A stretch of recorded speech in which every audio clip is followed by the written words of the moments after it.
মধ্যপ্রাচ্যের কিছু রাষ্ট্রের স্বীকৃতিতে যে ইহুদিদেরকে নবীজি মদিনার থেকে বাইর করে দিছে, যারা ইসলামের চিরশত্রু, তাদেরকে মুসলমানদের মধ্যে কোন রাষ্ট্র স্বীকৃতি দিয়া মধ্যপ্রাচ্যে তাদেরকে বসার সুযোগ পাইয়া দিছে।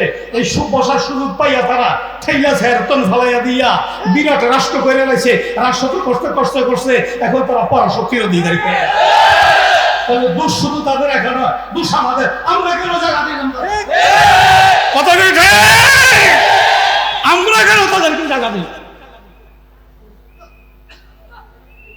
আমাদের এক নম্বর দোষ, আমরা কেন তাদেরকে জায়গা দিই, এটাই আমাদের দোষ। আমাদের দুই নম্বর দোষ হইল আমাদেরকে নবীজি যে প্ল্যাটফর্ম দেখাইয়া গেছে, তার এমন কথা তাইলে কথা কম না, আমরা সেই প্ল্যাটফর্মে নাই। এই জন্য আল্লাহ বিচারীদেরকে দিয়া আমাদেরকে শাসাচ্ছে। আমরা যতক্ষণ শুদ্ধ না হব, যতক্ষণ নিজেকে আল্লাহর মধ্যে অর্পণ করতে না পারবো, ততক্ষণ পর্যন্ত আমাদেরকে শাসাবে বিচারীদেরকে দিয়াই। এই জন্য সময় থাকতে সতর্ক হই। আল্লাহ সবাইকে খালেস তওবা করার তৌফিক দান করুন। আমার কথাগুলি আপনারা বুঝেন তো নাকি? খাইবরের জিহাদে তাইলে নবীজি কত বছরে সার্জন তৈরি করছে? সবাই আওয়াজ দেন।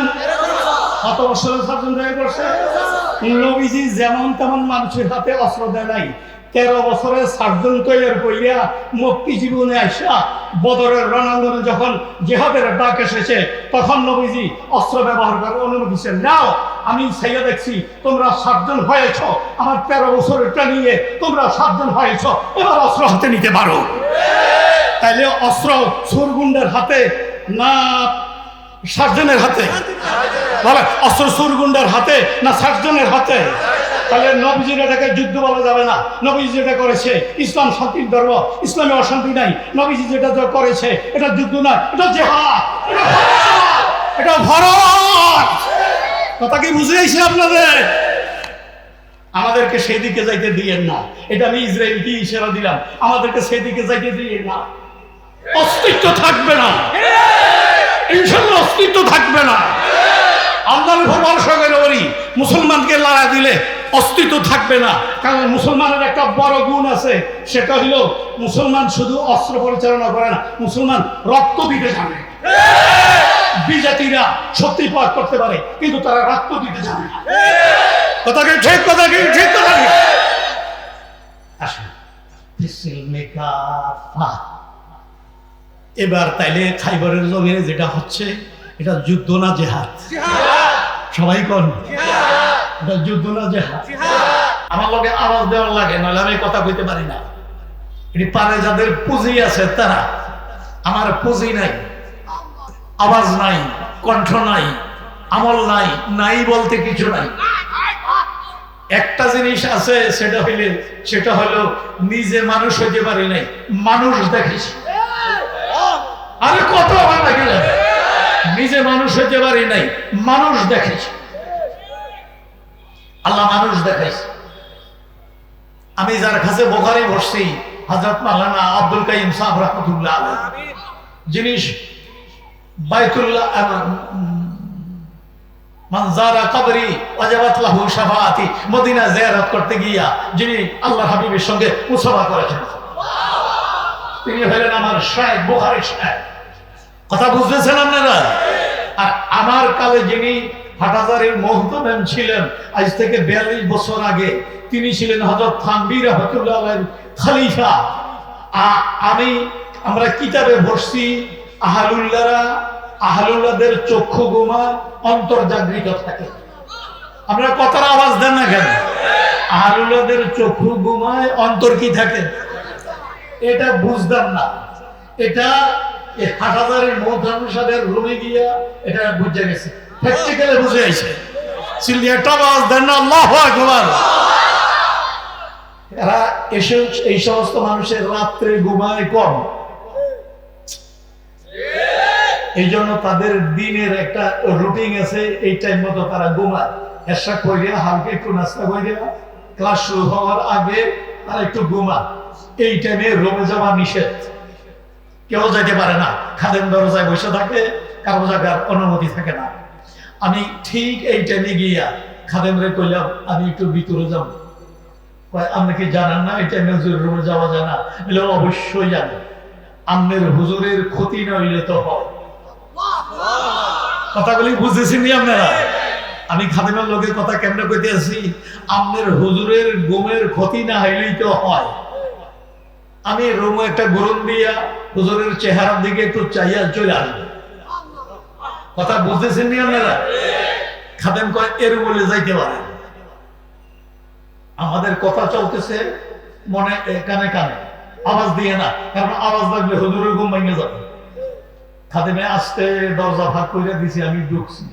ঢুকে একটা গরম দিয়া আস্তে খাটের কাছে আইসা হুজুরের কাছে আইসা বসে নজর করিয়া দেখি মানুষ যখন অরিজিনাল ঘুমায় তখন তার নাকের মধ্যে ঘুমের একটা নিঃশ্বাসটা একটু বড় হয়, আওয়াজ একটু বড় হয়। ঘুমন্ত মানুষের একটা আওয়াজ হয় না? ওই নাক ডাইকা ঘুমাইতে আছে, এদিক দিয়ে আমি বাবা করে ছাইয়া দেখি জিব্বা লড়তে আছে। চিল্লাইয়া কইতেন না, চিল্লাইয়া কইতেন না। এদিক দিয়ে আমি ছাইয়া দেখি জিব্বা লড়তে আছে। জিব্বা লড়া দেখা আমি কানকে একটু আগাইয়া দিছি। এবার আমি দেখতে আছি জাতের আওয়াজ চলতে আছে, আল্লাহ আল্লাহ আল্লাহ আল্লাহ আল্লাহ আল্লাহ আল্লাহ আল্লাহ। এত মানুষ হ্যান্ডেলের অর্ধেক হয়ে গেছে, কিন্তু আওয়াজ পাইতেছি না, আমার কানে আওয়াজ লাগতেছে না।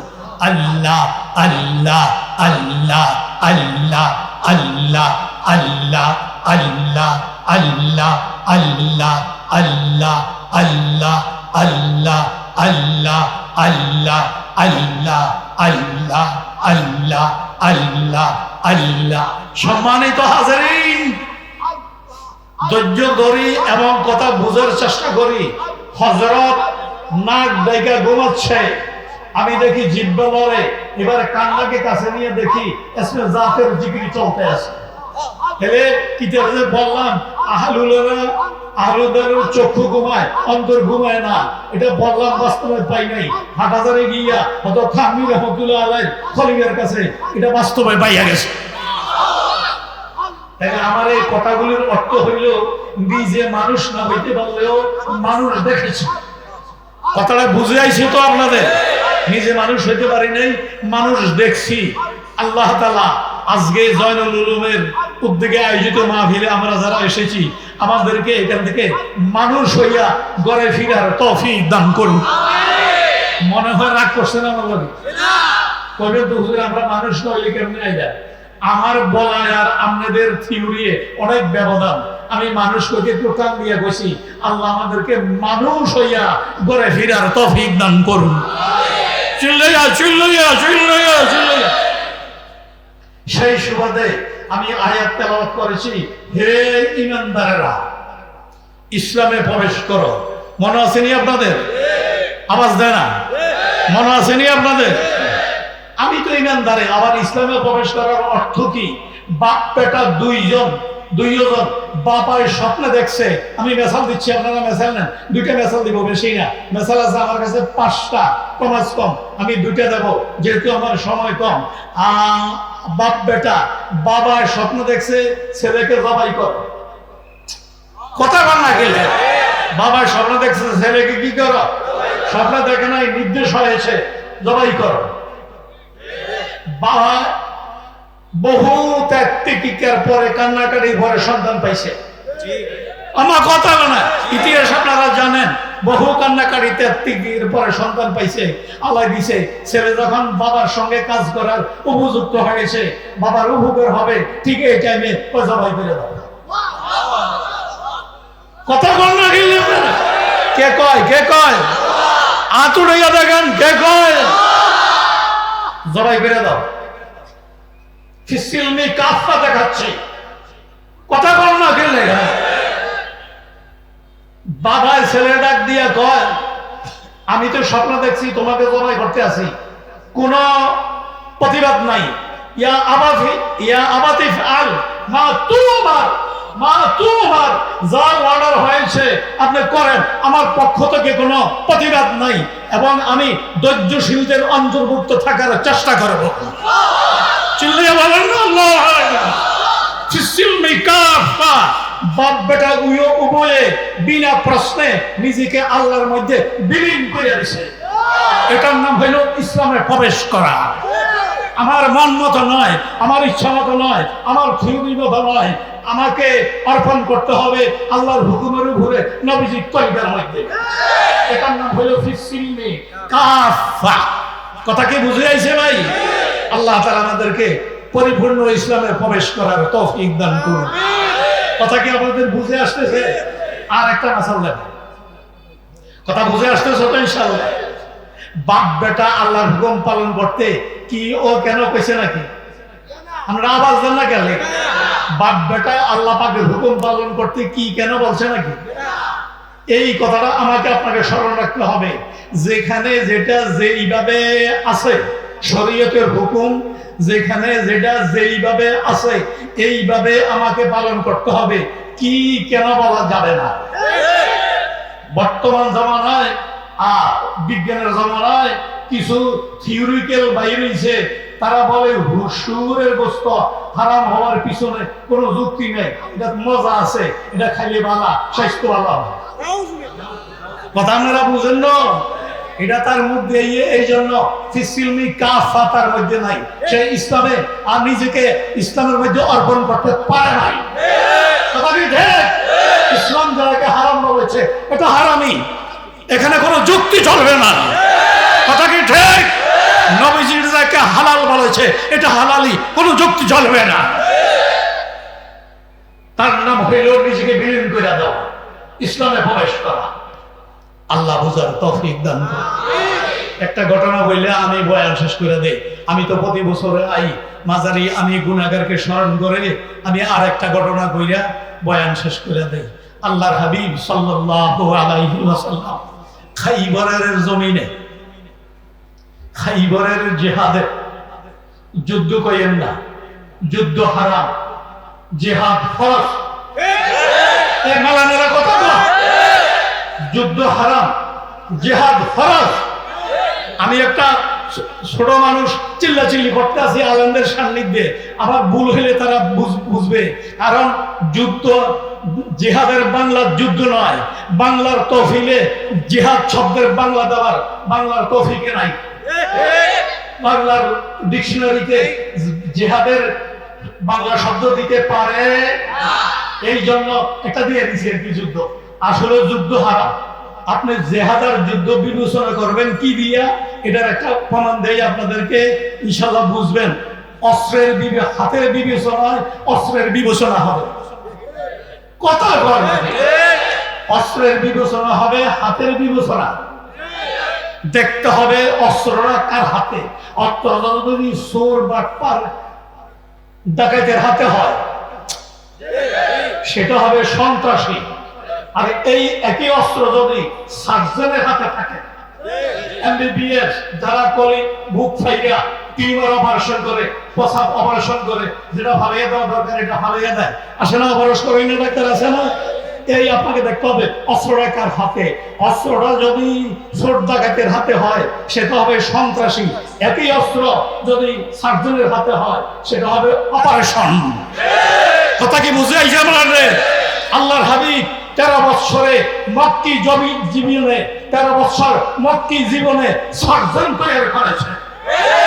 ইসলামকে বুঝতে হবে, ইসলাম সন্ত্রাসীর ধর্ম নয়, তোমরা সন্ত্রাসী। ইসরায়েলে ফাকির মতো স্বীকার করেছ, মুসলমানের সন্তানদেরকে ফাকির মতো স্বীকার করতেছ। সতর্ক হয়ে যাও। এই মাহফিল থেকে সতর্কবাণী জানানো হচ্ছে, মুসলমানকে লড়া দিলে অস্তিত্ব থাকবে না। মুসলমানকে লড়া দিলে অস্তিত্ব থাকবে না।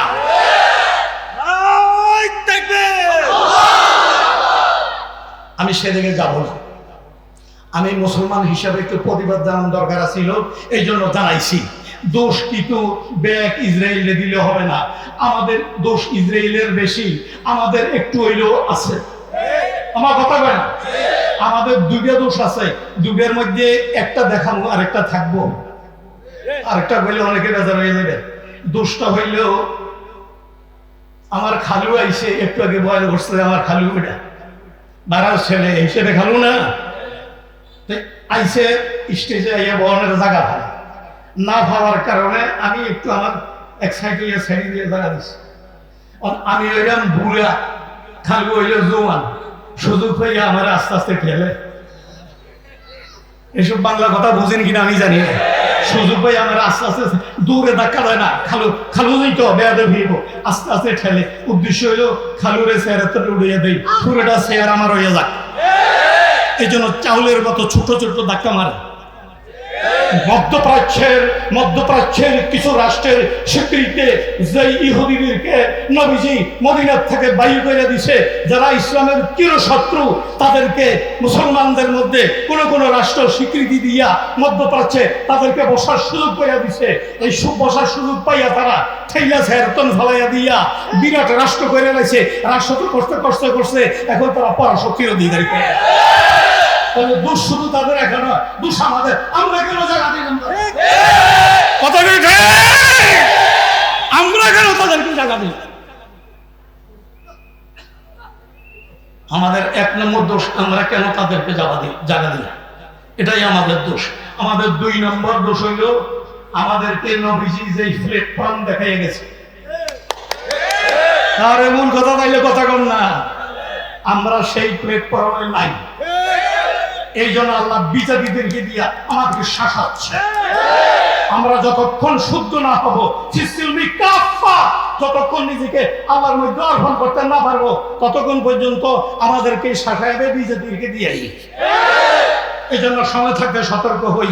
আল্লাহ সবাইকে খালেস তওবা করার তৌফিক দান করুন। আমার কথাগুলি আপনারা বুঝেন তো নাকি? খাইবরের জিহাদে তাইলে নবীজি কত বছরে সার্জন তৈরি করছে? সবাই আওয়াজ দেন। কত বছরের সার্জন তৈরি করছে? নবীজি যেমন তেমন মানুষের হাতে অস্ত্র দেয় নাই। 13 বছরের সার্জন তৈরি করিয়া মুক্তি জীবনে আসা বদরের রণাঙ্গনে যখন জিহাদের ডাক এসেছে, তখন নবীজি অস্ত্র ব্যবহার করার অনুমতি দিচ্ছেন। নাও, আমি সাইয়া দেখছি তোমরা সার্জন হয়েছ, আমার 13 বছরেরটা নিয়ে তোমরা সার্জন হয়েছ, এবার অস্ত্র হাতে নিতে পারো। তাইলে অস্ত্র সুরগুন্ডের হাতে না সার্জনের হাতে? বলে অস্ত্র সুরগুন্ডের হাতে না সার্জনের হাতে? তাহলে নবীজির এটাকে যুদ্ধ বলা যাবে না। নবীজি যেটা করেছে, ইসলাম শান্তির ধর্ম, ইসলামে অশান্তি নাই। নবীজি যেটা করেছে এটা যুদ্ধ না, এটা জিহাদ, এটা ভারত। কথা কি বুঝে আইছে আপনাদের? আমাদেরকে সেই দিকে যাইতে দিয়েন না। এটা আমি ইসরায়েলকে ইশারা দিলাম, আমাদেরকে সেই দিকে যাইতে দিয়েন না। অস্তিত্ব থাকবে না, ইনশাআল্লাহ অস্তিত্ব থাকবে না। আল্লাহর উপর ভরসা করে বলি, মুসলমানকে লড়াই দিলে অস্তিত্ব থাকবে না। কারণ মুসলমানের একটা বড় গুণ আছে, সেটা হলো মুসলমান শুধু অস্ত্র পরিচালনা করে না, মুসলমান রক্ত দিতে জানে। বিজাতিরা সত্যি প্রয়োগ করতে পারে, কিন্তু তারা রক্ত দিতে জানে না। কথা কি ঠিক? কথা কি ঠিক? কথা কি? আসুন, এবার তাইলে খাইবরের জমিনে যেটা হচ্ছে, এটা যুদ্ধ না জিহাদ? সবাই কোন? এটা যুদ্ধ না জিহাদ?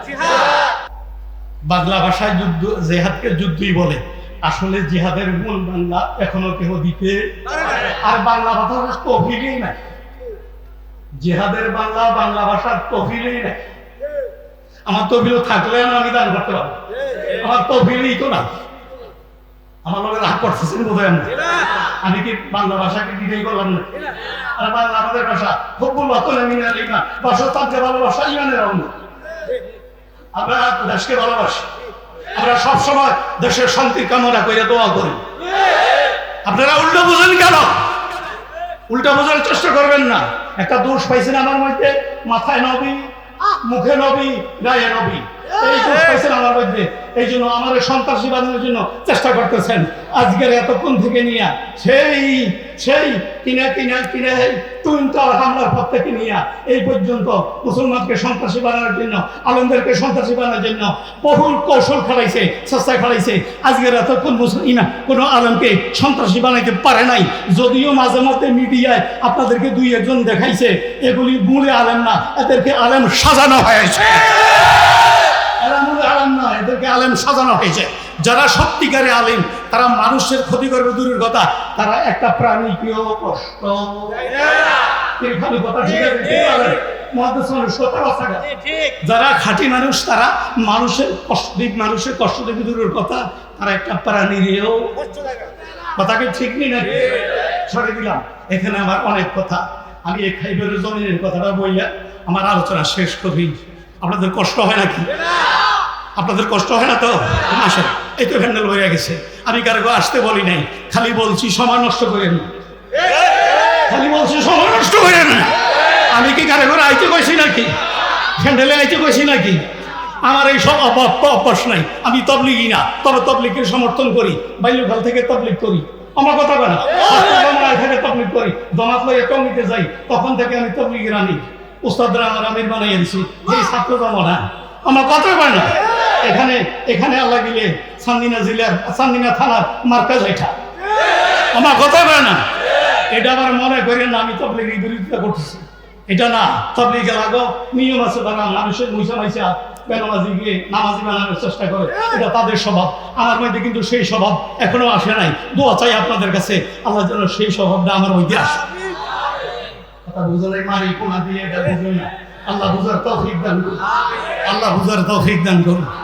এই খাইবরের জমিনে ইহুদিদেরকে কোনো দিকে যেন সরতে না পারে, মুসলমানরা কিল্লা তাবু টানাইছে, অবরোধ করে রাখছে। আমার কথা বল, ইহুদিদের পক্ষ থেকে একজন বকরির রাখাল বকরি চড়াচ্ছে, আর মনে মনে কইতেছে আমাদেরকে আটকে রাখলো আজকে এতদিন। আমি সাধারণ একটা রাখাল, কালো বর্ণ, শরীরে দুর্গন্ধ কয়, আমি হলাম বকরি রাখাল, বকরির লোকে চলে, বকরির গন্ধ করে ফেলল। তো জীবনে কোনদিন রাজা বাদশাহ দেখি নাই, আজকে যেহেতু হাতের নাগালে বাদশাহ দেখা যায়, একটু বাদশার সঙ্গে সাক্ষাৎ করি। কথা কি বুঝে আসতেছে আপনাদের? এই জন্য বকরিগুলি চড়াইতে চড়াইতে চড়াইতে আস্তে আস্তে আস্তে আস্তে আস্তে আস্তে নবীজি যেই খিলাতে আছে, যেই তাবুতে আছেন, ওই তাবুত দরজা পর্যন্ত গেছে। আমার কথা বুঝতেছেন নাকি আপনারা? তাবুত দরজাতে গিয়া মুসলমানদেরকে জিজ্ঞাসা করে, তোমাদের নেতাগুলি তো বলে ফেস, তোমাদের মুরব্বীকে সমস্যা নেই। আমার কথা বলা, তোমাদের মুরব্বীকে। তারা দেখে দিছে নবীজি যে তাবুতে আছে। রাখালের বিশ্বাস হয় না, রাখালের ধারণা দুনিয়ার রাজা বাদশারা যেরকম শান শপথে চলে, হয়তো আল্লাহর হাবিব এরকম শান শপথ নিয়েই আছে। এরকম সাধারণ তাবুর ভিতরে একটা খেজুর পাতার সানি বিশ্বাস বিছিয়ে রাখছে, ইয়ানে বুঝি নবীজি থাকবো। হ্যাঁ, ওরা তো নবীজি গোনা, এটা বুঝি রাজা বাদশা, এটা বুঝি রাজা বাদশার হুজুরা, এই ক্যাম্পে বুঝি রাজা বাদশা থাকে কোনোদিন হইতে। আচ্ছা, তারা যেহেতু কয়, আমি একটু ভিতরে গিয়ে দেখি, এদিক দিয়ে তার বকরি গরুগুলো তো বাইরে খাইতেছে। আমার কথা বুঝুন না আপনারা? যাইয়া নবীজির সামনে দাঁড়াইয়েই কয়, আপনি কি পয়গাম নিয়ে এসেছেন? কি নিয়ে এসেছেন? আমাদেরকে কি জন্য আটকে রাখছেন? আমার একটাই কাজ। সেটা কি? আমার কাজ হইল অমুসলিমকে মুসলমান বানানো। তুমি মুসলমান হয়ে যাও, আমি এলাকা ছেড়ে চলে যাবো। আরে চিল্লাইয়া বলেন না। রাখালে কি কয় শুনেন। রাখালে এটার নাম শরীয়তের ভাষা, তরিকতের ভাষা, তরিকতের ভাষায় এটার নাম জজ। জজ এটা আগে বুঝবেন না, তরিকতের লাইনে হাত না দিলে এটা বুঝবেন না, এটার নাম জজ। রাখালে কয় নবীজি রে, হে মুসলমানদের রাজা, আমি যদি মুসলমান হই তাহলে আমার কি লাভ হবে? কয় তোমার শরীরের যে চেহারার মধ্যে যে কুৎসি, এই কুৎসি থাকবে না, তুমি সৌন্দর্য হয়ে যাবা, শুভ্র হয়ে যাবা, এবং কি কয় তোমার মধ্যে যে দুর্গন্ধ, এই দুর্গন্ধ থাকবে না। কথা বুঝেন নাই? তোমার দুর্গন্ধ সুগন্ধিতে পরিণত হবে, সুঘ্রাণে পরিণত হবে। এই কথা যখন বলছে, সে খুশি হইয়া কয়, হুজুর কি বলেন? হ্যাঁ, শুধু তাই না, তুমি যদি ঈমান আনো, আমরা তোমার সঙ্গে আলিঙ্গন করব। আরে চিল্লাইয়া বলুন আল্লাহু আকবার। তুমি যদি ঈমান আনো, আমরা তোমার সঙ্গে কি করব? আলিঙ্গন। বুঝেন না? আলিঙ্গন আমরা তোমার সঙ্গে আলিঙ্গন। রাখালে কয়, হুজুর ঠাট্টা করেন নাকি? কোথায় আমি রাখাল, আমার সঙ্গে আপনি আলিঙ্গন করবেন? এটা তো আমার বুঝে আসতেছে না। তুমি ঈমানটা আনো না, কলেমাটা হইয়া দেখো না আমি নবী তোমার সঙ্গে আলিঙ্গন করি কিনা। ইসলাম বুঝে আইতে আছে, এই অত এলাকার বাইরেরা ইসলাম বুঝে আইতে আছে। নবীজি কয় তুমি ইমানটা আইনা দেখো না আমি আলিঙ্গন করি কিনা। সে ইমান আনছে, নবীজি তারে আলিঙ্গন করলেন। সাথে সাথে সে বলল, হুজুর আমার করণীয় কি? আমরা খুব কথাগুলি আমি খুব তাড়াহুড়া করে দিতেছি, হুজুর আমার করণীয় কি? হুজুর কয় তুমি এমন এক টাইমে, আল্লাহ হাবিব সাল্লাল্লাহু আলাইহি ওয়াসাল্লাম নবীজি বলতেছেন তুমি এমন এক টাইমে মুসলমান হইছো, এখন তো নামাজেরও টাইম, তোমার নামাজের কথা কম, এখন নামাজেরও টাইম না। আবার এমন টাইমে মুসলমান হইছো এখন রোজার মাসও। আবার যাকাতের কথা কম করে তুমি হইলে রাখাল, তুমি হইলে রাখাল, যাকাত তো তোমার, যাকাত তো গরিবের উপরে, তোমার জাকাত নাই। মানে শরীয়তের কোনো হুকুমকে তোমাকে এখন দেব এরকম কোন কাজ এখন দেখতেছি না। যখন সময় হয় তখন দেখা যাবে। তো হুজুর একটা কিছু না দিলে তো, আমি যেহেতু মুসলমান হয়ে গেছি একটা কিছু আমাকে দিতেই হবে। হ্যাঁ একটা জিনিস আছে, সেটা কি? তলোয়ারের ছায়া তলে, তলোয়ারের ময়দানে তলোয়ার চলতে আছে, তোমার যদি মন চায় সেখানে যেতে পারো। এই কথা বলার সাথে সাথে সে কয়, হুজুর আর জেহাদে গেলে তো দুই অবস্থা। আমার কথাগুলি আপনারা একটু বুঝেন। একটা ইহুদির রাখাল, সে মুসলমান আনার সাথে সাথে জেহাদ বুঝলাইছে। সে কয়, হুজুর জেহাদের দুই অবস্থা। কয় কি? কয় হয় গাজী হইয়া ফেরত আসে, না হয় শাহাদাত বরণ করে।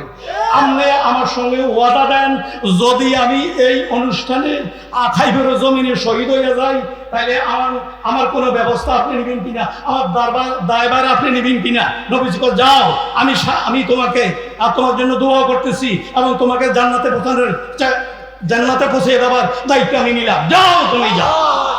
এই কথা বলার সাথে সাথে সে রওনা দিছে। নবীজি ডাক দিছে, খারাপ ভালো কথা আছে, কথা আছে আমার এখানে ফিসিলমি কাফার অর্থ পাইবেন, ফিসিলমি কাফার অর্থ পাবেন এখানে, তারাও কথা আছে।